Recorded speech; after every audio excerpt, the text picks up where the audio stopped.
Sebelum kita mendalami inti surah Al-Ikhlas, marilah kita bongkar lapisan-lapisan tersembunyinya melalui lensa numerologi simbolik yang berlandaskan etika Islam. Surah Al-Ikhlas, surah ke-112 dalam Al-Quran, yang diturunkan di Makkah, hanya mengandungi 4 ayat yang ringkas. Mesej utamanya jelas, Allah itu Maha Esa, tidak ada yang setanding dengan ciptaannya, seperti yang dinyatakan dalam ayat 4. Nabi Muhammad, selawat dan salam ke atasnya, menekankan kepentingannya dengan bersabda, membacanya menyamai sepertiga Al-Quran. Uniknya, ia tidak mengandungi muqatta'at, huruf-huruf terputus yang misteri yang terdapat dalam surah-surah lain. Tetapi bagaimana pula dengan nombor dalam Islam? Berbeza dengan numerologi tahyul atau tilik nasib, numerologi Islam adalah sains refleksi, menganalisis nombor sebagai tanda kebesaran dan kebijaksanaan Allah. Dalam numerologi Islam, terdapat 2 kaidah utama, pengiraan abjad yang memberikan nilai angka kepada huruf Arab, dan kaidah akar digital yang meringkaskan nombor besar kepada 1 digit. Contohnya, nombor 12 menjadi A plus 1 2 menghasilkan bor, atau 2/18 menjadi 2 plus 1 plus 4 bersamaan 7. Ini berkaitan dengan konsep Al-Quran Mathani, pengulangan yang bermakna, seperti yang disebutkan dalam surah Al-Hijr ayat 8. Dalam surah Al-Ikhlas, perkataan ahad diulang 2 kali. Kedua-duanya adalah pengukuhan tauhid murni dan simbol matematik iman yang teguh. Melalui lensa ini, kita akan memulakan perjalanan kita meneroka bukan sahaja perkataan, tetapi corak dan nombor yang menggemakan kesempurnaan pencipta. Break time point elnim. Sentiasa mengingati, nombor adalah alat untuk refleksi, bukan tahyul. Title, Surah Al-Ikhlas, Jantung Al-Quran, Subchapter 1 Pengenalan Surah Al-Ikhlas, Title 8-18. Assalamualaikum warahmatullahi wabarakatuh. Bismillahirrahmanirrahim. Semoga rahmat dan keberkatan Allah sentiasa bersama kita semua. Hari ini, kita akan menyelami keindahan dan makna mendalam surah Al-Ikhlas, surah ke-112 dalam Al-Quran yang sangat istimewa. Subchapter 2, Sejarah Penurunan dan Konteks Surah. Surah ini diturunkan di Makkah, pada saat umat Islam sangat memerlukan peneguhan dan penguatan iman mereka. Ketika itu, masyarakat Arab dikelilingi kepercayaan syirik dan penyembahan berhala. Surah Al-Ikhlas hadir sebagai jawaban tegas terhadap keraguan dan penolakan terhadap keesaan Allah, memperkukuh akidah tauhid di tengah-tengah cabaran besar. Subchapter 3, Keagungan dan Kandungan Surah. Walaupun hanya terdiri daripada 4 ayat yang pendek, keagungannya sungguh luar biasa dan tidak ternilai. Mesej utamanya adalah penegasan keesaan Allah SWT, satu-satunya Tuhan yang layak disembah. Ia menolak segala bentuk syirik, menegaskan bahwa Allah tidak mempunyai sekutu, dan menjelaskan sifat Tuhan dengan sangat jelas dan tegas. Subchapter 4, Nilai Spiritual dan Keutamaan. Nabi Muhammad SAW bersabda, membaca surah Al-Ikhlas seumpama membaca sepertiga Al-Quran, menunjukkan keutamaannya yang luar biasa. Ini menunjukkan betapa pentingnya kandungan surah ini. Intipati ajaran Islam, yaitu tauhid, asas kepada seluruh kepercayaan kita. Tanpa tauhid, amalan lain menjadi sia-sia, kerana keikhlasan kepada Allah adalah syarat utama diterimanya ibadah. Subchapter 5, Perspektif Ulama dan Tafsir. Para ulama menegaskan, memahami surah Al-Ikhlas adalah kewajiban bagi setiap muslim, agar kita benar-benar mengenal dan mengesahkan Allah. Menariknya, surah ini tiada huruf muqatta'at, menandakan mesejnya sangat jelas, mudah difahami, dan langsung ke hati. Ia adalah deklarasi iman yang murni. Al-Ikhlas bermaksud keikhlasan, penyerahan diri sepenuhnya kepada Allah. Subchapter 6, Praktik dan Penghayatan Seharian. Setiap kali kita membacanya, kita memperbaharui ikrar dan janji setia kepada Allah yang Maha Esa, memperkuat hubungan rohani kita. Kita menafikan sebarang sekutu baginya, mengakui dia tempat bergantung, tidak beranak dan tidak diperanakkan, dan tiada yang setara dengannya dalam apa jua bentuk. Subchapter 7, Kesimpulan, Jantung Al-Quran. Inilah asas akidah kita, jantung Al-Quran, yang menjadi sumber kekuatan dan ketenangan jiwa. Surah yang pendek pada lafaz tetapi luas pada makna, merangkumi hakikat keimanan yang sebenar. Ia adalah benteng tauhid, pelindung akidah, dan kunci pemahaman sebenar tentang Tuhan yang Maha Esa dan Maha Sempurna. Sekarang, mari kita bincangkan numerologi Islam, bukan sihir, bukan ramalan, tetapi tadabbur keindahan angka dalam Al-Quran. Allah mencipta alam dengan keteraturan dan keseimbangan, semuanya boleh dihuraikan melalui matematik. Segmen 2, keajaiban numerik dalam Al-Quran. Al-Quran juga mengandungi keajaiban numerik yang luar biasa. Angka-angka ini adalah tanda kebesaran dan kebijaksanaan Allah. Segmen 3, contoh-contoh numerik yang menakjubkan. Para ulama terdahulu mengkaji kekerapan perkataan, jumlah ayat, dan corak angka dalam Al-Quran. Contohnya, perkataan dunia dan akhirat disebut sama banyak, begitu juga syaitan dan malaikat.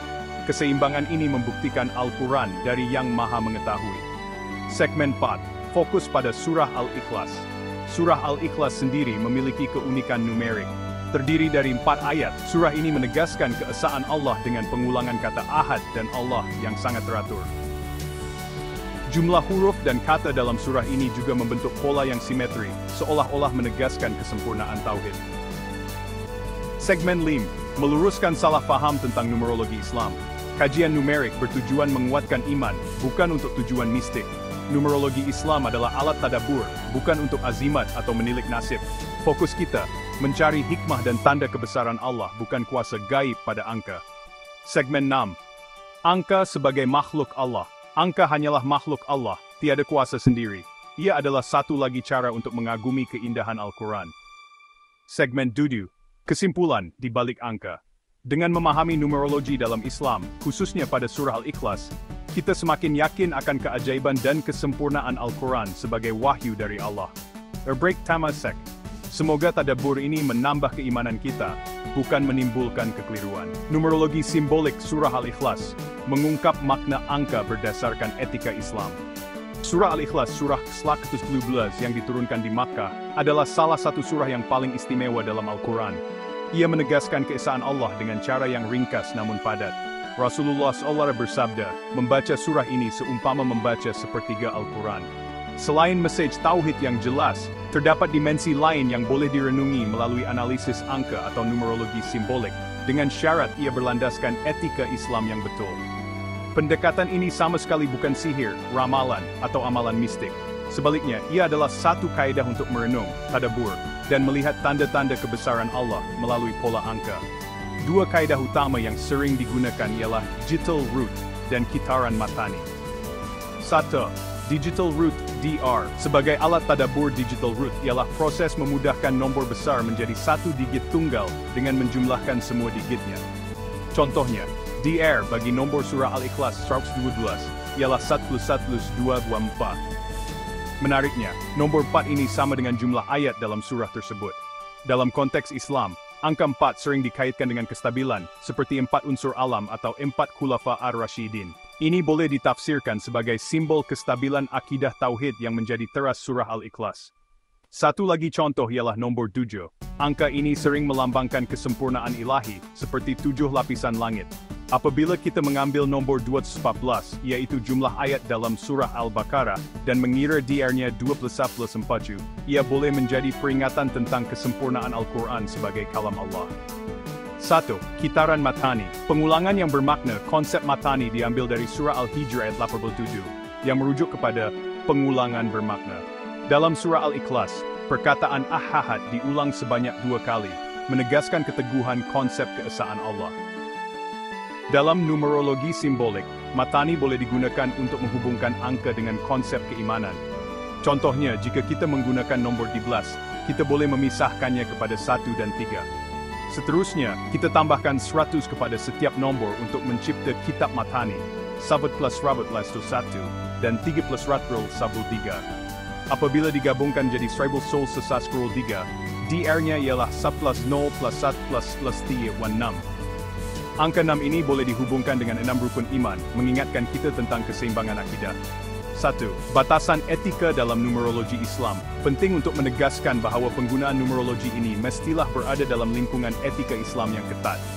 Tujuan utamanya adalah untuk tadabbur, yaitu merenung dan mengukuhkan iman, bukan untuk ramalan atau tujuan mistik. Apa yang haram? Meramal nasib. Mengira DR tarikh lahir untuk meramal jodoh atau masa depan adalah perbuatan haram. Imam Al-Ghazali menegaskan bahawa mempercayai angka membawa tuah adalah kufur terhadap qada dan qadar. Membuat azimat, menyimpan tulisan sabtu duas atau nombor lain dengan keyakinan ia boleh memberikan perlindungan adalah syirik, kerana kuasa mutlak hanya milik Allah. Syekh Asim Al-Hakim menjelaskan bahawa ini adalah perbuatan menyandarkan kuasa kepada selain Allah. Apa yang harus? Merenmakna. Menggunakan pola angka untuk merenungkan keindahan susunan Al-Quran dan kebesaran Allah. Dr. Yusuf Al-Qaradawi menyatakan bahawa angka adalah sebahagian daripada ayat-ayat kauniyah yang boleh menguatkan iman. Aplikasi pendidikan. Menggunakan pendekatan ini dalam modul pendidikan untuk kanak-kanak. Contohnya, permainan yang menghubungkan DR dengan sifat-sifat Allah dalam surah Al-Ikhlas adalah satu cara yang baik untuk mengajar akidah secara kreatif. Kesimpulannya, numerologi simbolik surah Al-Ikhlas adalah satu pendekatan saintifik yang boleh dimanfaatkan untuk mendalami dan mengukuhkan keimanan. Selagi ia digunakan sebagai alat tadabbur dan bukan amalan mistik, ia akan menjadi peringatan tentang kebijaksanaan dan keagungan Allah yang Maha Esa. Untuk mentadabbur keajaiban angka dalam Al-Quran, terdapat dua kaedah utama yang sering digunakan oleh para ulama dan pengkaji moden, hisab abjad dan digital root. Kedua-duanya menawarkan pendekatan unik dalam memahami rahsia angka di sebalik ayat-ayat suci. Subchapter 2, apa itu hisab abjad? Hisab abjad ialah kaedah yang memberikan nilai angka tertentu kepada setiap huruf Arab. Dengan cara ini, kita boleh mengira nilai numerik bagi setiap perkataan atau ayat dalam Al-Quran. Contohnya, kalimah Bismillah dan Allah masing-masing mempunyai nilai numerik yang berbeza, yang boleh dianalisis untuk mencari makna tersembunyi. Kaedah ini menyingkap satu lagi lapisan keindahan dan keunikan struktur Al-Quran yang tidak dapat dilihat secara zahir. Subchapter 3, apa itu digital root? Sementara itu, digital root pula ialah kaedah yang mengurangkan nombor besar kepada satu digit dengan menjumlahkan setiap digitnya secara berulang kali, sehingga tinggal satu angka sahaja. Contohnya, nombor 345 dijumlahkan 3 plus 5 menjadi 12, kemudian 1 plus 2 menjadi 3, sehingga kita mendapat satu digit terakhir. Kaedah ini digunakan untuk mencari intipati atau nilai teras sesuatu nombor, dan sering diaplikasikan dalam kajian numerologi moden, serta analisis matematik Islam. Subchapter 4, relevansi hisab abjad dan digital root dengan surah Al-Ikhlas. Kedua-dua kaedah ini membolehkan kita meneroka dimensi matematik surah Al-Ikhlas dengan lebih mendalam dan terperinci. Melalui kaedah ini, kita boleh mengira nilai numerik surah, ayat, atau perkataan penting, serta mencari nilai teras yang tersembunyi di sebalik angka-angka tersebut.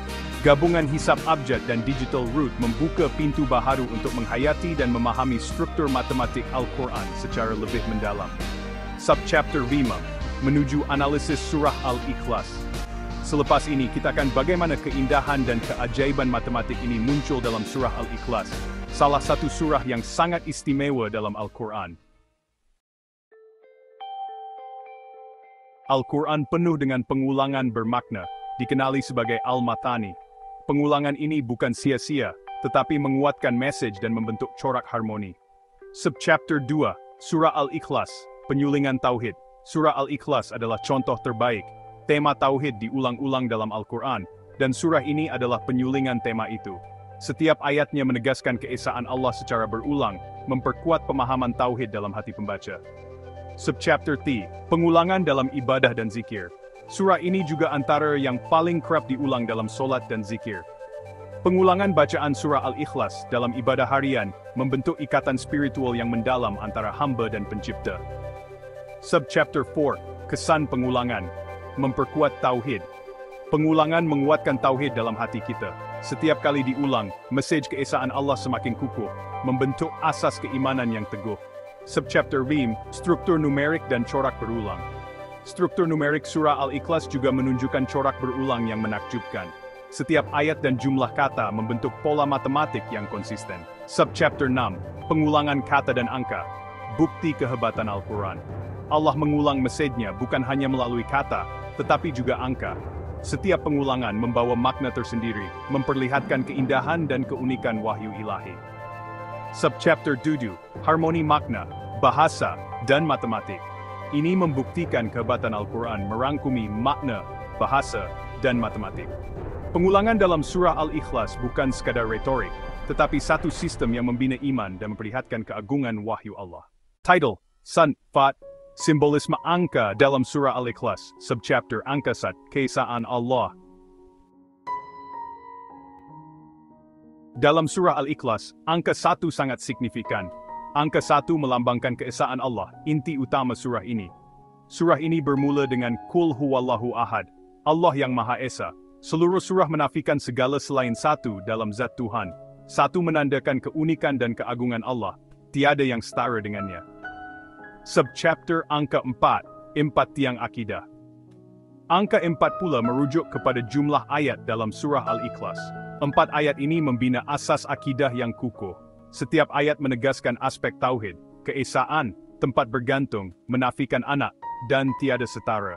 4 ayat ini ibarat 4 tiang akidah, menyokong keutuhan iman umat Islam. Subchapter Angka 7, Kesempurnaan dan Kaitan Surah. Angka 7, walaupun tidak disebut secara langsung dalam surah Al-Ikhlas, sangat istimewa dalam Islam. 7 langit, 7 bumi, 7 kali tawaf. Surah Al-Fatihah juga terdiri daripada 7 ayat, melambangkan kesempurnaan dan keseimbangan dalam ajaran Islam. Kaitan angka 7 dengan surah Al-Ikhlas menandakan kesempurnaan mesej tauhid yang dibawa oleh kedua-dua surah ini. Subchapter Simbolisme dan Hikmah Angka. Angka-angka ini bukan sekadar simbol, tetapi memperkukuh keindahan dan makna surah. Ia menunjukkan rekaan ilahi yang penuh hikmah, di mana setiap angka membawa lapisan makna dalam struktur surah. Dengan memahami simbolisme angka 1, 4, dan 7, kita dapat menghayati keindahan dan kedalaman surah Al-Ikhlas secara lebih mendalam. Mari kita lihat keajaiban numerik surah Al-Ikhlas dengan hisab abjad dan digital root. Kaidah ini menggabungkan ilmu tradisional dan matematik modern untuk memahami rahsia tersembunyi dalam ayat-ayat suci. Hisab abjad ialah sistem yang memberikan nilai angka kepada setiap huruf Arab. Digital root pula ialah proses menambah setiap digit dalam satu nombor sehingga tinggal satu digit sahaja. Mari kita lihat bagaimana ia diaplikasikan pada surah Al-Ikhlas. Subchapter 2, Langkah 1, Mengira nilai abjad ayat pertama. Ayat pertama, Qul huwallahu ahad. Setiap huruf Arab dalam ayat ini diberikan nilai abjad. Contohnya, Qaf bernilai 100, Waw bernilai 6, dan seterusnya. Apabila semua nilai huruf dijumlahkan, hasilnya ialah 220. Untuk mendapatkan digital root, kita tambah setiap digit, 2 plus 2 plus 0, 4. Maka akar digital ayat pertama ialah 4. Subchapter 3, Langkah 2, Mengira nilai abjad ayat kedua. Ayat kedua, Allahus Samad. Kita ulang proses yang sama. Setiap huruf diberi nilai abjad, dan jumlah keseluruhan ialah 2/1. Untuk digital root kita tambah, 2 plus 3, 1, 6. Jadi, akar digital ayat kedua ialah 6. Subchapter 4, Langkah 3, Mengira nilai abjad ayat ketiga. Ayat ketiga lam yalid wa lam yulad. Nilai abjad untuk ayat ini ialah 221. Tambahkan digit, 2 plus 4 plus 0, 6. Maka, akar digital ayat ketiga juga ialah 6. Subchapter 5, Langkah 4, Mengira nilai abjad. Ayat keempat, Walam yakun lahu kufuwan ahad. Jumlah nilai abjadnya ialah 11. Untuk digital root, 4 plus 1 plus 1, 6. Sekali lagi, angka 6 muncul sebagai akar digital. Subchapter dan menganalisis pola digital root. Urutan akar digital keempat ayat ialah 4666. Susunan ini bukan sekadar kebetulan, tetapi membawa maksud mendalam. Corak ini sangat menarik. Angka 6 berulang 3 kali selepas angka 4. Ini menimbulkan persoalan tentang hikmah di sebalik pengulangan tersebut. Subchapter 7, Konsep Al-Matani dan Pengulangan Bermakna. Ini adalah manifestasi konsep Al-Matani, pengulangan bermakna dalam bentuk angka. Al-Quran sering menggunakan pengulangan untuk menekankan sesuatu mesej penting. Pengulangan angka ini tidak mungkin kebetulan, tetapi menunjukkan susunan ilahi.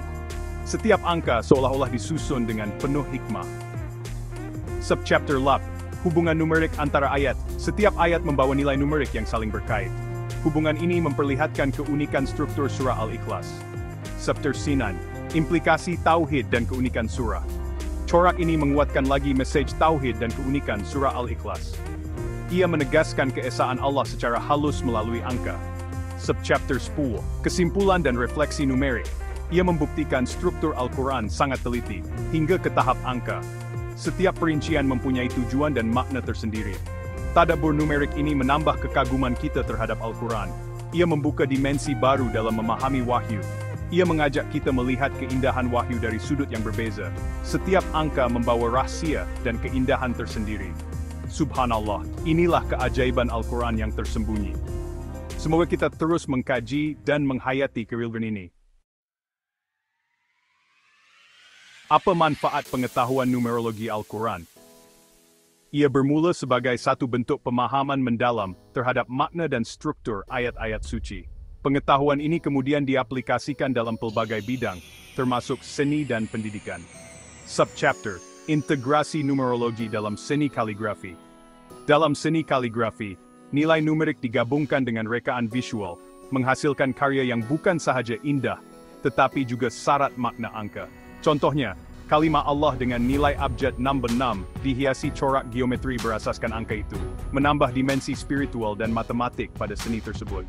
Subchapter 3, dari seni ke pendidikan interaktif.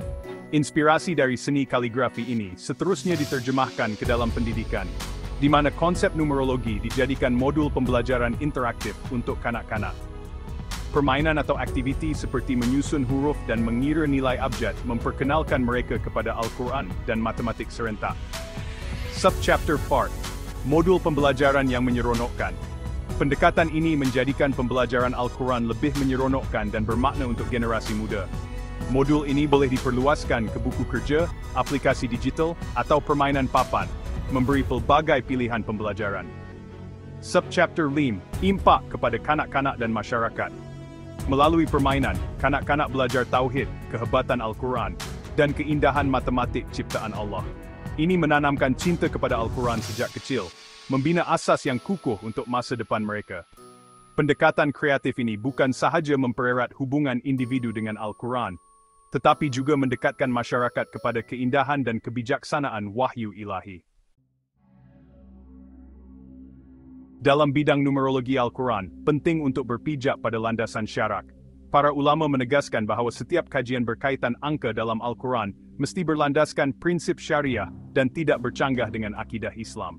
Kajian numerik hanyalah alat tadabbur, bukan sumber akidah atau hukum baru. Ia bertujuan memperdalam pemahaman, bukan mencipta kepercayaan baharu. Subchapter 2, larangan ramalan dan azimat berdasarkan angka. Dilarang menggunakan angka untuk ramalan nasib, azimat, atau memilih tarik bertuah. Fatwa-fatwa dari pelbagai negara Islam menegaskan bahawa amalan ini termasuk dalam kategori khurafat dan boleh membawa kepada syirik. Rasulullah SAW melarang keras amalan menilik nasib dan mempercayai kuasa angka. Contohnya, Majlis Fatwa Kebangsaan Malaysia menegaskan bahawa penggunaan angka untuk tujuan mistik adalah haram. Subchapter 3, iman dan kepercayaan hanya kepada Allah. Iman kita hanya kepada Allah, bukan nombor. Menjadikan angka sebagai pelindung atau pelaris adalah syirik, seperti yang ditegaskan oleh para ulama. Sebagai contoh, Syekh Yusuf Al-Qaradawi menegaskan bahawa kepercayaan kepada kuasa angka adalah bertentangan dengan tauhid. Subchapter 4, perlindungan dan rezeki hanya dari Allah. Perlindungan dan rezeki hanya dari Allah, bukan dari objek atau angka. Ulama seperti Imam Nawawi menegaskan bahawa segala bentuk tawakul harus hanya kepada Allah. Subchapter 5, skop kajian numerik yang dibenarkan. Kajian numerik dibenarkan jika bertujuan menzahirkan keagungan Al-Quran dan mengukuhkan iman. Contohnya, mengkaji keunikan bilangan ayat atau huruf dalam surah sebagai tanda kebesaran Allah. Ia harus kekal dalam skop tadabbur, bukan kepercayaan mistik. Ulama seperti Dr. Wahbah Az-Zuhaili menegaskan bahawa kajian ini tidak boleh dijadikan asas hukum atau akidah. Subchapter 6, kepentingan rujukan kepada ulama muktabar. Sentiasa rujuk pandangan ulama muktabar dalam hal ini. Fatwa dan panduan mereka menjadi benteng daripada terjerumus ke dalam amalan yang menyeleweng dari ajaran Islam. Dengan merujuk kepada ulama, kita dapat memastikan kajian numerologi kekal dalam batas syarak dan tidak menjejaskan akidah umat Islam. Title: Angka sebagai alat tadabbur, bukan kepercayaan mistik. Subchapter 10.7, memahami peranan angka dalam Al-Quran. Dalam Al-Quran, angka dan corak matematik hadir sebagai alat tadabbur, bukan sebagai kepercayaan mistik. Ia membantu kita melihat satu lagi lapisan keindahan wahyu, memperdalam pemahaman kita terhadap pesan Allah. Subchapter 10.2. Contoh praktis penggunaan angka untuk tadabbur. Misalnya, jumlah ayat dalam surah Al-Ikhlas yang berjumlah 4 mengingatkan kita pada keesaan Allah yang sederhana namun mendalam. Atau pengulangan kata tertentu dalam Al-Quran yang mengajak kita merenung makna di sebalik pengulangan itu. Subchapter 10.3. Angka bukan sumber kepercayaan atau perlindungan. Namun, alat tetap alat. Angka tidak boleh dijadikan sumber kepercayaan atau perlindungan. Hanya Allah yang maha berkuasa atas segala sesuatu. Angka tidak memberi rezeki, tidak melindungi, dan tidak membawa keberuntungan. Semua itu hanya milik Allah. Subchapter 10.4. Menggunakan penemuan numerik untuk mendekatkan diri kepada Allah. Gunakan penemuan numerik ini untuk mendekatkan diri kepada Pencipta, bukan untuk mencari keajaiban mistik. Bacalah surah Al-Ikhlas dengan penuh penghayatan, dan ingat keajaiban strukturnya sebagai tanda kebesaran Allah. Subchapter 10.5. Menjadikan Al-Quran panduan utama hidup. Semoga perbincangan ini menambah kecintaan kita kepada Al-Quran. Jadikan Al-Quran panduan utama hidup, fahami dan amalkan ajarannya. Wallahu a'lam bishawab.